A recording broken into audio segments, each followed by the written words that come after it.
Hello, welcome teachers club P S C. എല്ലാവർക്കും good morning. അപ്പോൾ എല്ലാവർക്കും ടീച്ചേഴ്സ് ക്ലബ് പി എസ് സിയിലേക്ക് സ്വാഗതം. പ്രിയപ്പെട്ട ഉദ്യോഗാർത്ഥികളെ, അധ്യാപക സുഹൃത്തുക്കളെ, അപ്പോൾ നമ്മുടെ RRB റെയിൽവേ 2025 7/2024 ആപ്ലിക്കേഷൻ സെൻഡ് ചെയ്യേണ്ട ലാസ്റ്റ് ഡേറ്റ് ഇന്നാണ് 28/2/2025 രാത്രി 11:59 വരെയാണ് ആപ്ലിക്കേഷൻ അയക്കാനുള്ള പ്രൊവിഷൻ കിട്ടുന്നത്. ഇനി മാറ്റുന്നോ എന്നുള്ള കാര്യം നമുക്ക് അറിയത്തില്ല, മാറ്റാൻ മിക്കവാറും ചാൻസ് ഇല്ല എന്നാണ് അറിയുന്നത്. അപ്പോൾ എല്ലാവരും ഈ അവസാനം വരെ വെച്ചുകൊണ്ടിരിക്കാതെ ഉച്ചയ്ക്ക് മുമ്പൊക്കെ മാക്സിമം അയക്കാൻ പറ്റുന്നവർ അയക്കുക. അതിനെപ്പറ്റിയുള്ള ക്വാളിഫിക്കേഷൻസ്, കാര്യങ്ങൾ, ഡീറ്റെയിൽസ് എല്ലാം ഇതിന് മുൻപുള്ള വീഡിയോസിലൊക്കെ വളരെ ഡീറ്റെയിലിംഗ് ആയിട്ട് ചെയ്തിട്ടുണ്ട്. പ്രായപരിധി ഒന്നും കൂടി ഞാൻ പറയാം. 48 വയസ്സാണ്. CTET ഓർ ടെറ്റ് മതിയാവും കേട്ടോ അപ്ലൈ ചെയ്യാനായിട്ട്. ഏതെങ്കിലും ഒന്നുണ്ടെങ്കിൽ നിങ്ങൾക്ക് അപ്ലൈ ചെയ്യാൻ പറ്റും. അപ്പം നോട്ടിഫിക്കേഷനൊക്കെ നോക്കിയിട്ട് പരമാവധി അയക്കാൻ കഴിയുന്നവർ ആപ്ലിക്കേഷൻ അയക്കുക. ഇനി അയക്കാൻ കഴിയാത്തവരുടെ അവരുടെ കൂട്ടുകാരന്മാരുണ്ടെങ്കിൽ അവരിലേക്ക് വീഡിയോ ഷെയർ കൊടുക്കുകയും ചെയ്യുക. അവരയച്ചോട്ടെ. അതായത് PSC ഒക്കെ പ്രായം കവിഞ്ഞിരിക്കുന്നവർക്കൊക്കെ ഇത് അപ്ലൈ ചെയ്യാൻ പറ്റും.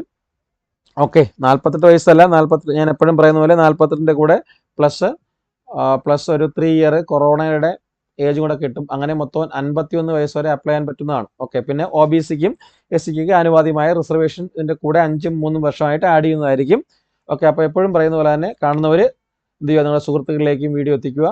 അതോടൊപ്പം തന്നെ നമ്മുടെ ചാനൽ ലൈക്ക് ചെയ്യുകയും കമൻറ്റ് ചെയ്യുകയും പരമാവധി ഷെയർ ചെയ്യുകയൊക്കെ ചെയ്യുക. അതുപോലെ ഇത് സബ്സ്ക്രൈബ് ചെയ്ത് വയ്ക്കുക ചാനൽ. ഇനി ഇതിൻ്റെ ബാക്കിയുള്ള അപ്ഡേറ്റ്സുകൾ, ക്ലാസ്സുകൾ, അതുപോലെ ഇനി വരാൻ പോകുന്ന KVS പോലുള്ള എക്സാമുകളുടെ അപ്ഡേറ്റ്സുകൾ, ഇതെല്ലാം ഇതിലൂടെ തന്നെ നിങ്ങൾക്ക് ലഭിക്കുന്നതായിരിക്കും. അപ്പോൾ നമ്മുടെ കാര്യത്തിലേക്ക് കടക്കാം. നമ്മുടെ കാര്യങ്ങൾ എന്ന് പറഞ്ഞു കഴിഞ്ഞാൽ ഒരുപാട് സംശയങ്ങൾ എല്ലാ വീഡിയോയിലും ഞാൻ കുറേശ്ശെയൊക്കെ പറഞ്ഞിട്ടുള്ളതാണ്. എന്നാൽ ഒരുപാട് സംശയങ്ങൾ ചോദിക്കുന്നതിൻ്റെ ഭാഗമായിട്ടാണ് ഇതിനെ തുടർന്ന് വേറൊരു വീഡിയോ നമ്മുടെ സിലബസിൻ്റെ ഭാഗമായിട്ടുള്ളൊരു വീഡിയോയും കൂടെ ഇതിൻ്റെ ഭാഗമായിട്ട് വരുന്നുണ്ട്. ഡീറ്റെയിൽഡ് ആയിട്ടുള്ള സിലബസ്, എങ്ങനെ പഠിക്കണം, ഏതെല്ലാം ഏരിയയിൽ നിന്ന് ഏതൊക്കെ പഠിക്കണമെന്നുള്ള ഒരു വീഡിയോയും കൂടി നിങ്ങൾക്ക് ഇതിൻ്റെ കൂടെ അപ്ലോഡ് ചെയ്ത് വരുന്നുണ്ട്. അപ്പം നമ്മുടെ സെലക്ഷൻ പ്രോസസ്സ് എങ്ങനെയാണെന്നുള്ളതാണ്. റെയിൽവേയിൽ നിങ്ങൾ എഴുതി പാസ്സായി കഴിഞ്ഞാൽ, അല്ലെങ്കിൽ നിങ്ങൾ പരീക്ഷ എഴുതി കഴിഞ്ഞാൽ എങ്ങനെയാണ് നിങ്ങൾക്ക് അവിടെ നിയമനം ലഭിക്കുന്നത് എന്നുള്ളതാണ് നമ്മളിവിടെ ചർച്ച ചെയ്യുന്നത്. വളരെ പെട്ടെന്ന് തന്നെ തീർക്കാം. അപ്പം നമ്മൾ ജസ്റ്റ് ആദ്യം ആ ഒരു മാർക്ക് അതായത് നമുക്കാകെ 2 എക്സാം, അതിൻ്റെ ഒരു സ്റ്റെപ്സ് ഞാൻ ആദ്യം പറയാം. അതായത് നമ്മുടെ തിരഞ്ഞെടുക്കലിൻ്റെ സെക്ഷൻ എന്ന് പറയുന്നത് ആദ്യം ഒരു CBT എക്സാം. എല്ലാവരും CBT എക്സാം എന്ന് പറയുമ്പോഴത്തേക്ക് എന്തോ കമ്പ്യൂട്ടർ എക്സാം എന്നാണ് വിചാരിച്ചിരിക്കുന്നത്. അതായത് കമ്പ്യൂട്ടർ എന്ന് പറയുന്ന സബ്ജക്റ്റ്, കമ്പ്യൂട്ടർ എന്ന് പറഞ്ഞ സബ്ജക്റ്റ് അല്ല, അത് ഓൺലൈൻ എക്സാം ആണ്. കമ്പ്യൂട്ടർ വഴി നടത്തുന്ന ഓൺലൈൻ എക്സാം. അത്രേ ഉള്ളൂ. നിങ്ങൾ PSCയുടെ ഒക്കെ ഓൺലൈൻ എക്സാം എഴുതിയിട്ടില്ലേ? അവർക്ക് അറിയാമായിരിക്കും. അതായത് ഒരു ഓൺലൈൻ എക്സാം ആണ് CBT. 100 മാർക്കിൻ്റെ ഓൺലൈൻ എക്സാം ആണ് CBT എക്സാം ആണ്. രണ്ടാമത്തെ എക്സാം എന്ന് പറയുന്നത് TAT ആണ്. അതായത് ടീച്ചേഴ്സ് എബിലിറ്റി ടെസ്റ്റ് എന്ന് പറയുന്നത് ഇത് 150 മാർക്കിനാണ്. മൂന്നാമതായിട്ടുള്ളത് ഒരു DV ആണ്. നിങ്ങളുടെ ഡോക്യുമെന്റ് വെരിഫിക്കേഷൻ ആണ്. ഈ ഡോക്യുമെന്റ് വെരിഫിക്കേഷൻ്റെ കാര്യം ഞാൻ കുറച്ച് തെറ്റ് വന്നവർക്കൊക്കെ ആ ഡോക്യുമെന്റ് വെരിഫിക്കേഷൻ സമയത്ത് അഫിഡവിറ്റ് കൊടുത്ത് ചെയ്യാവുന്ന കാര്യം കഴിഞ്ഞ വീഡിയോയിൽ പറഞ്ഞിരുന്നു. ഫസ്റ്റ് പേജിൽ നിങ്ങളുടെ ക്രിയേറ്റ് അക്കൗണ്ട് പേജിൽ തെറ്റ് വരികയാണെങ്കിൽ അത് ഡോക്യുമെന്റ് വെരിഫിക്കേഷൻ സമയത്ത് ക്ലിയർ ചെയ്യാന്നുള്ള കാര്യം പറഞ്ഞിരുന്നു. അതറിയാനുള്ളവർ ഇത് തൊട്ട് മുമ്പേ ഇന്നലെ നമ്മൾ അപ്ലോഡ് ചെയ്ത വീഡിയോ നിങ്ങൾ നോക്കുക. അങ്ങനെ ഡോക്യുമെന്റ് വെരിഫിക്കേഷൻ. അടുത്ത ലാസ്റ്റ് സെക്ഷൻ എന്ന് പറയുന്നത് നിങ്ങളുടെ മെഡിക്കലാണ്. വളരെ മൈന്യൂട്ടായിട്ടുള്ള ഒരു മെഡിക്കൽ എക്സാമിനേഷൻ. ഇത്രയുമാണ് ഇതിൻ്റെ സ്റ്റെപ്പുകൾ എന്ന് പറയുന്നത്, നമ്മുടെ പ്രോസസ്സിംഗ് എന്ന് പറയുന്നത്.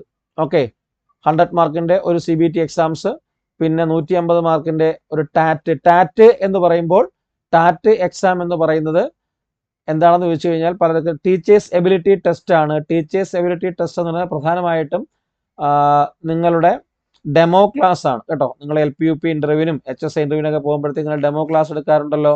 ആ ഡെമോ ക്ലാസ് ആണ്, ഇംഗ്ലീഷ് ഓർ ഹിന്ദിയിൽ എടുക്കുന്ന ഡെമോ ക്ലാസ് ആണ്. അതിനാണ് 150 മാർക്ക്. ഇനി അതിൻ്റെ പെർസെൻറ്റേജുകളും കാര്യങ്ങളൊക്കെ ഞാൻ പറയാം.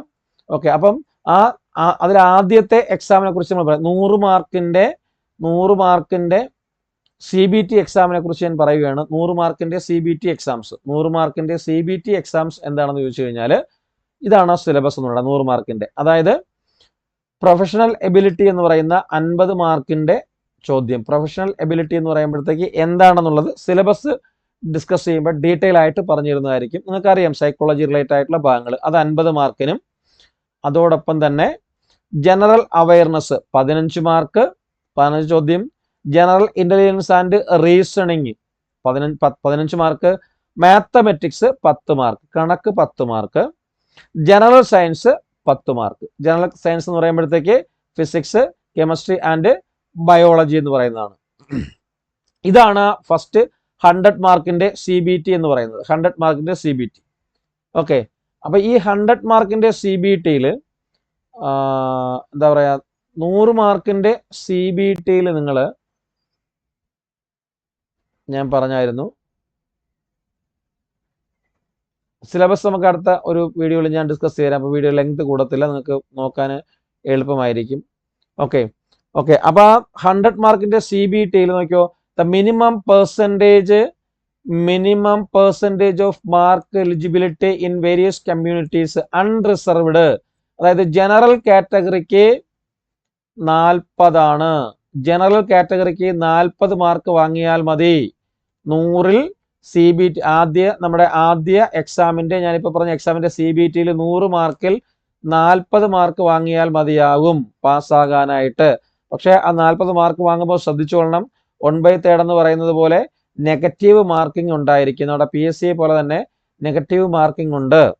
ഓക്കെ, അതായത് ഒരു ചോദ്യം തെറ്റിക്കഴിഞ്ഞാൽ 0.3 സംതിങ് കുറയും. അങ്ങനെ 3 ചോദ്യം തെറ്റുമ്പോഴത്തേക്ക് 1 മാർക്ക് അവിടെ നിന്ന് ഡിഡക്റ്റ് ആയിട്ട് മാറും.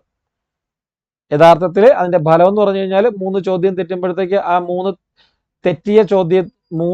തെറ്റിയ ചോദ്യവും ആ 3 ചോദ്യത്തിലൂടെ നിങ്ങൾക്ക് നഷ്ടമായ 1 മാർക്കും, അങ്ങനെ 3 ചോദ്യം പ്ലസ് ആ 1 മാർക്ക്, അങ്ങനെ ടോട്ടൽ 4 മാർക്ക് അവിടെ നഷ്ടമാവുകയാണ്.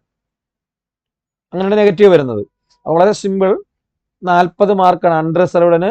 അതുപോലെ OBCക്കും 40 മാർക്ക് തന്നെയാണ്. പക്ഷേ OBC non creamy layer certificate വെച്ചവർക്ക്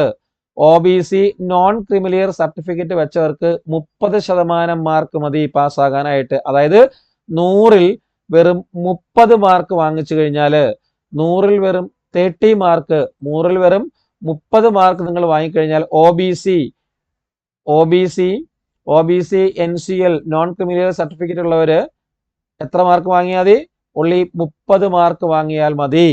okay, first നമ്മുടെ CBT പാസ്സാകാനായിട്ട്. അതുപോലെ തന്നെ SC ST അതുപോലെ തന്നെ റിലാക്സേഷനുള്ള PWD കാൻഡിഡേറ്റ്, വികലാംഗരായിട്ടുള്ള കാൻഡിഡേറ്റ്സ്, അങ്ങനെയൊക്കെ ഉള്ളവർക്ക് എത്ര പെർസെൻറ്റേജ് മതി? 30% മതി. SC ST ക്കും 30 മാർക്ക് തന്നെയാണ്. SC or ST or PWD കാൻഡിഡേറ്റ്സിനും എത്ര മതി?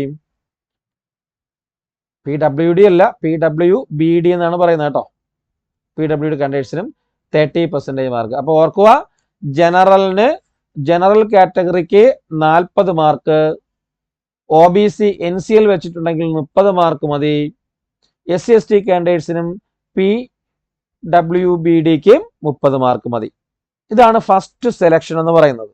ഓക്കെ, ഇതാണ് ഫസ്റ്റ് 100 മാർക്കിൻ്റെ CBT എന്ന് പറയുന്നത്. ഓക്കെ, ഇനി ഈ CBT നടക്കുന്നത് പല സെക്ഷനുകളായിരിക്കും. അതുകൊണ്ട് മാർക്കിൻ്റെ നോർമലൈസേഷൻ ഉണ്ടാവും. ഓക്കെ, അത് സാധാരണ നമുക്കറിയാം. നമുക്ക് PSC നടക്കുമ്പോഴത്തേക്ക് പല ജില്ലകളിലും അല്ലെങ്കിൽ ഒരു എക്സാം തന്നെ പല ഘട്ടമായിട്ട് നടത്താറുണ്ട്. ആ ഘട്ടമായിട്ട് നടത്തുമ്പോഴത്തേക്ക് പല മാർക്കുകൾ തമ്മിൽ എന്ത് ചെയ്യുന്നു?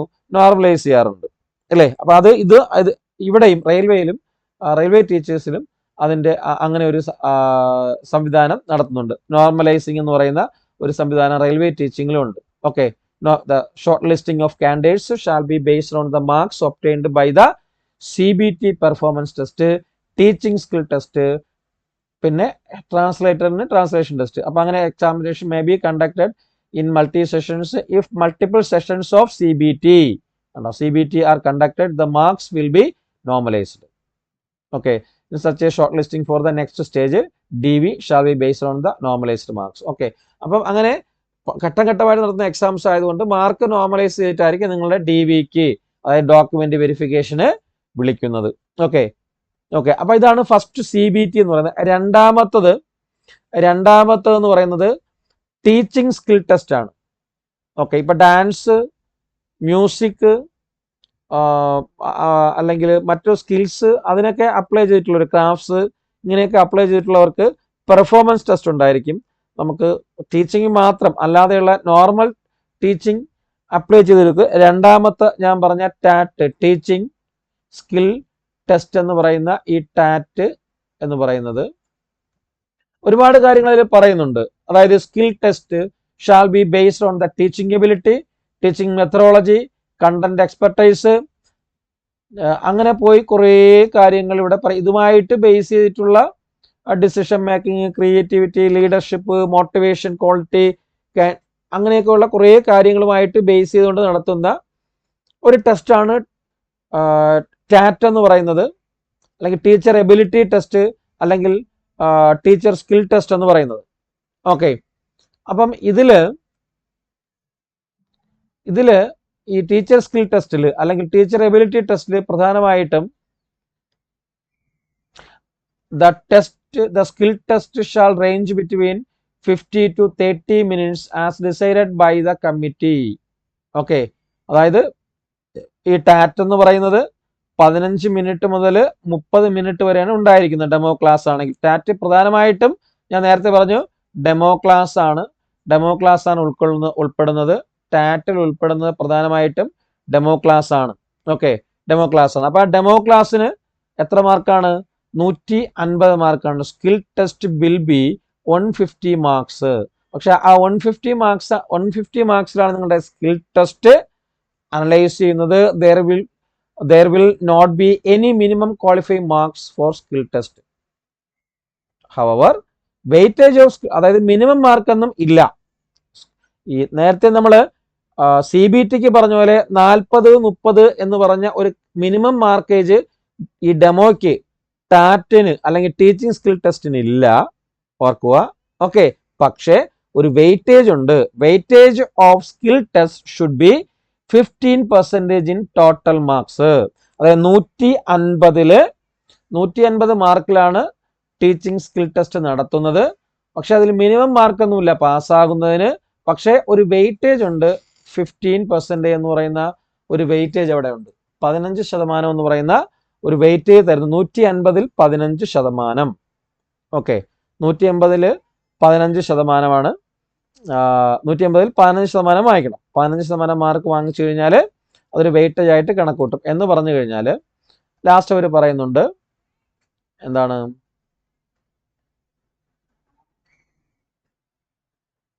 അതായത്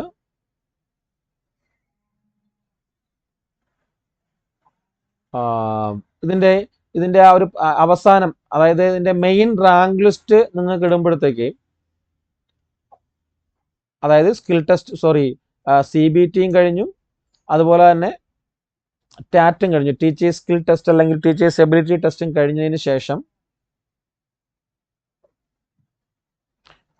ചെയ്യുന്ന പ്രോസസ്സ് എന്ന് പറയുന്നത് ഇതിന്റെ ഒരു പെർസെൻറ്റേജ് എടുക്കുന്നത് എങ്ങനെയാണെന്ന് ചോദിച്ചു കഴിഞ്ഞാൽ CBTക്ക് ആദ്യത്തെ CBTക്ക് 85%, രണ്ടാമത് നമ്മൾ പറഞ്ഞ ടീച്ചിങ് സ്കിൽ ടെസ്റ്റ് ഓക്കെ അല്ലെങ്കിൽ ടീച്ചിങ് എബിലിറ്റി ടെസ്റ്റിൽ 50% മാർക്ക്. നേരത്തെ നമ്മൾ പറഞ്ഞില്ലേ വെയിറ്റേജ് 50 എന്ന് പറയുന്നത് 15% എന്ന് പറയുന്നത്. ഓക്കെ ആ 15%, അങ്ങനെ ആ 85 പ്ലസ് 15 അങ്ങനെ ടോട്ടലായിട്ട് 100% ആക്കും. ആ മാർക്ക്, അതായത് നിങ്ങൾ 40 മാർക്ക് മിനിമം എന്ന് പറയുമ്പോൾ 40 മാർക്കല്ല വാങ്ങിക്കേണ്ടത്. അപ്പോൾ അവിടെ നിന്ന് എപ്പോഴും CBT ആണ് ഇതിൽ മെയിൻ ആയിട്ടുള്ളത്. അപ്പോൾ CBTയിൽ നിങ്ങൾ ഏറ്റവും കൂടുതൽ മാർക്ക് വാങ്ങിച്ചു കഴിഞ്ഞാൽ ഈ 80%, 85% എന്ന് പറഞ്ഞ് എടുക്കുമ്പോഴത്തേക്ക് നല്ലൊരു പെർസെൻറ്റേജ് അവിടെ കിട്ടും. അതുപോലെ മറ്റേ നമ്മുടെ ടാറ്റിന് അല്ലെങ്കിൽ ടീച്ചിങ് സ്കിൽ ടെസ്റ്റിന് മിനിമം ഒന്നുമില്ല, പക്ഷേ ഒരു 50% വെയിറ്റേജ് മാർക്ക്, ടോട്ടൽ മാർക്കിന്റെ വെയിറ്റേജ് തരുന്നു. അങ്ങനെ രണ്ടും കൂടി കൂട്ടിയിട്ടാണ് 85% പ്ലസ് ആ ടാറ്റിന്റെ 15% കൂടെ കൂട്ടി 100 ആക്കിയിട്ടാണ് ലാസ്റ്റിൽ എൻഡിങ് റാങ്ക് ലിസ്റ്റ് പബ്ലിഷ് ചെയ്യുന്നത്. അത് കഴിഞ്ഞാൽ പിന്നെ വേറെ ഒന്നുമില്ല. പിന്നെ നിങ്ങൾ അയച്ചു കൊടുത്ത, നിങ്ങൾ ആപ്ലിക്കേഷൻ അയച്ചപ്പോഴത്തേക്ക് കൊടുത്ത ആ ഡോക്യുമെന്റ് വെരിഫിക്കേഷൻ മാത്രമാണ് അവിടെ നടക്കുന്നത്. ഓക്കെ, നിങ്ങൾ അയച്ചു കൊടുത്ത സർട്ടിഫിക്കറ്റുകൾ, ക്വാളിഫയിങ് സർട്ടിഫിക്കറ്റുകൾ, കാസ്റ്റ് സർട്ടിഫിക്കറ്റുകൾ, കമ്മ്യൂണിറ്റി, NCL അല്ലെങ്കിൽ PWD കാൻഡിഡേറ്റ് ഉണ്ടെങ്കിൽ അവരുടെ സർട്ടിഫിക്കറ്റ്സ്, ഇതെല്ലാം അതിൻ്റെയൊക്കെ വെരിഫിക്കേഷനാണ് പിന്നെ നടക്കുന്നത്. അത് കഴിഞ്ഞിട്ട് അതിൽ പാസ്സാകുന്നവരെ വെരിഫിക്കേഷനിലും കൂടെ പാസ്സായി കഴിയുമ്പോഴത്തേക്ക് എന്ത് ചെയ്യുന്നു? മെഡിക്കൽ ഫിറ്റ്നസ് ടെസ്റ്റ് നടത്തുന്നു. ഓക്കെ, വളരെ വളരെ മൈന്യൂട്ടായിട്ടുള്ള ഒരു മെഡിക്കൽ ഫിറ്റ്നസ് ടെസ്റ്റും ഉണ്ടായിരിക്കും. ഇത്രയുമാണ് നമ്മുടെ സെലക്ഷൻ പ്രൊസീജിയർ എന്ന് പറയുന്നത്. ഓക്കെ, ഇത്രയേ ഉള്ളൂ, വളരെ സിമ്പിളാണ്.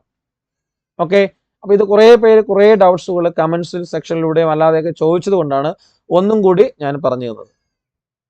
ഓക്കെ, അപ്പോൾ തീർച്ചയായിട്ടും ഇത്രയുമാണ് നമ്മുടെ പ്രോസസ്സ് എന്ന് പറയുന്നത്. അപ്പം ഇതൊന്ന് മനസ്സിലാക്കിയിരിക്കുക, നന്നായിട്ട് പഠിക്കുക. നമ്മുടെ ക്ലാസ് ഇന്ന് ആരംഭിക്കുകയാണ്. ഇന്ന് നമ്മുടെ ക്ലാസ് ആരംഭിക്കുന്നതിന് ടൈം ടേബിളും ഇതൊക്കെ ഗ്രൂപ്പിൽ വരും. ജോയിൻ ചെയ്തിട്ടുള്ളവർക്ക് നമ്മുടെ ക്ലാസ്സിൻ്റെ ഫീ പേയ്മെൻറ്റ് എന്ന് പറയുന്നത് 599 ആണ്. ഓക്കെ, 599 ആണ് ഫീ പേയ്മെൻറ്റ്. അതായത് നമുക്ക് ഏകദേശം 3 മാസം കിട്ടും. അപ്പോൾ നമ്മൾ പ്രൊഫഷണൽ എബിലിറ്റിയും ബാക്കിയുള്ള സെക്ഷനും എല്ലാം കൂടി ചേർത്തിട്ടാണ് നമ്മുടെ ക്ലാസ് വരുന്നത്. ആ ക്ലാസ് ലൈവ് സെക്ഷൻ പ്ലസ് റെക്കോർഡാണ്. അതായത് ഫുൾ ക്ലാസ് നിങ്ങൾക്ക് റെക്കോർഡ് അവൈലബിൾ ആയിരിക്കും. ഓക്കെ, അതിൻ്റെ കൂടെ PDF നോട്ട്സും പിന്നെ PYQൻ്റെ അല്ലെങ്കിൽ PYQ വെച്ചിട്ടുള്ള ക്ലാസ്സുകളും ഉണ്ടായിരിക്കും. അതായത് PYQ അനാലിസിസ് ആയിരിക്കും കൂടുതൽ നമ്മൾ ഇമ്പോർട്ടൻസ് കൊടുക്കുന്നത്. ഇത് കൂടാതെ നമ്മുടെ മറ്റ് ബാച്ചുകൾ എന്ന് പറയുന്നത് HSA natural science, HSA physical, HSA natural science, HSA physical science, അതുപോലെ തന്നെ LP UP long term. Okay, ഇതിൻ്റെ HSAയുടെ ഫീസ് എന്ന് പറയുന്നത് ഓഫർ പ്രകാരം 999 ആണ്. 50% ഓഫർ ഉണ്ട്. ഇതും 50% ഓഫറാണ് 599 എന്ന് പറയുന്നത്. ഇതും 999 HSAയുടെ ഫീസും 999 ആണ്. LP UP ഫ്രീ ക്ലാസ് ആണ്. അഡ്മിഷൻ ഫീസ് മാത്രം 299. LP UP ഇന്റർവ്യൂവിന്റെ ഫീസ് എന്ന് പറയുന്നത് 499 രൂപയാണ്. ഓക്കെ, പിന്നെ HSA ജനറൽ സെപ്പറേറ്റ് പഠിക്കുന്നവർക്ക് എന്ത് ചെയ്യാം? ജോയിൻ ചെയ്യാവുന്നതാണ്. അതിന് ഫീസ് വളരെ കുറവാണ്, 399 മാത്രമേ ഉള്ളൂ 50% ഓഫർ പ്രകാരം. ഓക്കെ, 800 രൂപയായിരുന്നു ഫീസ്. അത് പകുതി മാത്രം നിങ്ങൾ പേ ചെയ്താൽ മതിയാവും, 399 രൂപ HSA ജനറൽ ബാച്ച്. ഓക്കെ, ഇത്രയാണ് നമ്മുടെ കോഴ്സ് ഇപ്പോൾ ഓൺ ആയിട്ടുള്ളത്. അപ്പം RRB റെയിൽവേ ഓൺലൈൻ കോഴ്സിൽ ജോയിൻ ചെയ്യാനുള്ളവർ തീർച്ചയായിട്ടും താല്പര്യമുള്ളവർക്ക് എന്ത് ചെയ്യാം? താഴെ സ്ക്രോൾ ചെയ്യുന്ന നമ്പറിലോ അല്ലെങ്കിൽ ഈ വീഡിയോയുടെ ഡിസ്ക്രിപ്ഷനിൽ കാണുന്ന ലിങ്കിലോ കമൻറ്റ് സെക്ഷനിൽ കാണുന്ന ലിങ്കിലോ ക്ലിക്ക് ചെയ്തിട്ട് നിങ്ങൾക്ക് ആ ഗ്രൂപ്പിലേക്ക് ജോയിൻ ചെയ്തിട്ട് അഡ്മിഷൻ എടുക്കാവുന്നതാണ്. അവിടെ അതിൻ്റെ ഡീറ്റെയിൽസ് എല്ലാം കിട്ടും. ഓക്കെ, അതിൻ്റെ നമ്പർ എന്ന് പറയുന്നത് ഈ കൊടുത്തിരിക്കുന്ന നമ്പർ തന്നെയാണ്, 77 36 75 0473. ഓക്കെ, ഈ നമ്പറിലേക്ക് വിളിച്ച് നിങ്ങൾക്ക് അഡ്മിഷൻ എടുക്കാവുന്നതാണ്. ഓക്കെ, അപ്പോൾ ഇതാണ് ഇനി അടുത്തൊരു സെക്ഷൻ. അടുത്ത നിങ്ങൾക്ക് ക്ലാസ്സിൽ ജോയിൻ ചെയ്തിട്ടുള്ളവർക്കും അല്ലാത്തവർക്കും വേണ്ടിയിട്ടുള്ള ഒരു വീഡിയോ എന്ന് പറയുന്നത് നിങ്ങളുടെ സിലബസിനെ കുറിച്ച്, അതായത് എന്താണ് PGTയുടെ സിലബസ്, PGT എന്തെല്ലാം എവിടെ നിന്ന് എങ്ങനെ പഠിക്കണം, TGT എന്തെല്ലാം എവിടെ നിന്ന് എങ്ങനെ പഠിക്കണം, അതുപോലെ PRT എന്തെല്ലാം എവിടെ നിന്ന് എങ്ങനെയെല്ലാം ഏത് സെക്ഷനൊക്കെ പഠിക്കണം എന്നുള്ളതാണ് നമ്മൾ നോക്കുന്നത്. ആ സിലബസിൻ്റെ ഒരു ഡീറ്റെയിലിംഗ് ആയിട്ടുള്ള ഒരു ഏരിയ നിങ്ങൾക്ക് തരുന്നതായിരിക്കും. അത്രയും മാത്രം നമ്മൾ പഠിച്ചാൽ മതി. നമ്മൾ PSC എപ്പോഴും ഞാൻ പറയുന്ന പോലെ PSC പഠിക്കുന്ന പോലെ കാട് കയറി ഓരോ ഇടവും പഠിക്കേണ്ട. വളരെ സ്പെസിഫിക് ആയിട്ട് മാർക്ക് ഡിസ്ട്രിബ്യൂഷനിലൂടെ തന്നെ അവർ പറയുന്നുണ്ട്. അതിൽ PRT മാത്രമാണ് പ്രൊഫഷണൽ എബിലിറ്റിക്ക് ചെറിയൊരു വ്യത്യാസമുള്ളത്. നമ്മുടെ LP UP ഒക്കെ പഠിച്ച അതേ സിലബസ് ബേസ് ചെയ്തിട്ടാണ് PRT പോകുന്നത്. PGTയും TGTയും സെയിം സിലബസ് ആണ്. ഓക്കെ, അപ്പോൾ അതിനെപ്പറ്റിയുള്ള ഒരു സിലബസിൻ്റെ ഒരു വീഡിയോ നമ്മൾ താഴെ നിങ്ങൾ നോക്കിക്കഴിഞ്ഞാൽ ആ പ്ലേലിസ്റ്റിൽ RRB ടീച്ചർ റെഗുലർ എന്ന് പറയുന്ന നമ്മുടെ ചാനലിലെ പ്ലേലിസ്റ്റ് നോക്കിയാൽ കാണാൻ പറ്റും. അതിൽ സിലബസ് തന്നിട്ടുണ്ട്, വിശദമായിട്ടൊരു സിലബസ് തന്നിട്ടുണ്ട്. പക്ഷെ അതിനേക്കാളും കൂടുതൽ എന്ത് പഠിക്കണം, എങ്ങനെ പഠിക്കണം, എവിടെ നിന്ന് പഠിക്കണം, ഒരു ടോപ്പിക് എടുത്തു കഴിഞ്ഞാൽ എത്രമാത്രം പഠിച്ചാൽ മതി, ഏതൊക്കെ കാര്യങ്ങൾ പഠിക്കേണ്ടതായിട്ടുണ്ട്, കൂടുതൽ സ്ട്രെസ് ചെയ്ത് പഠിക്കണം എന്നുള്ള കാര്യങ്ങളെക്കുറിച്ച് ഡിസ്കസ് ചെയ്യുന്ന ഒരു സെക്ഷൻ നിങ്ങൾക്ക് വരുന്നുണ്ട്. അതുപോലെ തന്നെ ഇതിൻ്റെ കൂടെ കറണ്ട് അഫയേഴ്സ് നമുക്ക് പഠിക്കാനുണ്ട്. ഓക്കെ, അപ്പോൾ ആ കറണ്ട് അഫയേഴ്സ് പഠിക്കാനായിട്ട് നിങ്ങൾ അത്യാവശ്യം നിങ്ങൾക്ക് എല്ലാവർക്കും എന്ത് കാണും? ബുക്സുകളൊക്കെ കാണും. അതില്ലാത്തവർ അത്യാവശ്യം ബുക്സുകളൊക്കെ വാങ്ങിക്കുന്നത് നല്ലതായിരിക്കും. കറണ്ട് അഫയേഴ്സ് ഒക്കെ ഇടയ്ക്കിടയ്ക്ക് സമയം കിട്ടുമ്പോഴത്തേക്ക് CA ഒക്കെ നോക്കുക. അതിനൊക്കെ 2-3 മാർക്കൊക്കെ നമുക്ക് വാങ്ങിക്കാൻ പറ്റും. വളരെ സിമ്പിളായിട്ട് നമുക്ക് CBT പാസ്സാകാനും പറ്റും. ഓക്കെ, അപ്പോൾ ഇത്രയുമാണ് ഇന്നത്തെ ഈ ഒരു വീഡിയോയിൽ ഉൾപ്പെടുത്തിയിരിക്കുന്നത്. ഇതിൽ എന്തെങ്കിലും ഡൗട്ട്സ് ഉള്ളവർ, ഡൗട്ട്സ് കാണത്തില്ല, ഫുൾ കാണുക, സ്കിപ്പ് ചെയ്യാതെ ഫുൾ കാണുക, ഡൗട്ട്സ് ഒന്നും വരത്തില്ല. ഉള്ളവർ കമൻറ്റ് സെക്ഷനിലൂടെയും നിങ്ങളുടെ ലൈക്കുകളിലൂടെയൊക്കെ അറിയിക്കുക. തീർച്ചയായിട്ടും ചാനൽ സബ്സ്ക്രൈബ് ചെയ്യുക. അതോടൊപ്പം തന്നെ എന്തെങ്കിലും ഇന്ന് പരീക്ഷ ഇത് എന്താണ് ഫോം അയക്കാനുള്ളവർ എത്രയും പെട്ടെന്ന് അത് ആപ്ലിക്കേഷൻ അയക്കുക. എന്തെങ്കിലും ഡൗട്ട്സ് ഉള്ളവർ വിളിക്കുക. പരമാവധി കോളുകൾ എടുത്തിട്ട് നിങ്ങളുടെ സംശയങ്ങൾ ക്ലിയർ ചെയ്യുന്നതായിരിക്കും. ഓക്കെ, എന്തെങ്കിലും സംശയം നിങ്ങൾക്ക് വരുന്ന സംശയങ്ങളുടെ പൊതുവേ സംശയങ്ങളുടെ എല്ലാ വീഡിയോസും ഈ ചാനലിലെ പ്ലേലിസ്റ്റിൽ RRB റെഗുലർ ടീച്ചർ എന്ന് പറഞ്ഞ പ്ലേലിസ്റ്റ് അവൈലബിൾ ആണ്. ഇനി അത് നോക്കിയിട്ടും മനസ്സിലാവുന്നില്ലെങ്കിൽ വിളിക്കുക, കമൻസിലൂടെ അറിയിക്കുക. ഓക്കെ, അപ്പോൾ ഒരിക്കൽ കൂടി എല്ലാവരും എന്ത് ചെയ്യുക, ഈ വീഡിയോ നിങ്ങളുടെ കൂട്ടുകാരിലേക്കൊക്കെ ഷെയർ ചെയ്ത് കൊടുക്കുക. എല്ലാവർക്കും ജോലി കിട്ടട്ടെ, എല്ലാവരും പഠിക്കട്ടെ. ഓക്കെ, അപ്പോൾ ഒരിക്കൽ കൂടി എല്ലാവർക്കും ഒരു നല്ല ദിവസം ആശംസിച്ചുകൊണ്ട് നിർത്തുന്നു. നന്ദി. ജയ് ഹിന്ദ്.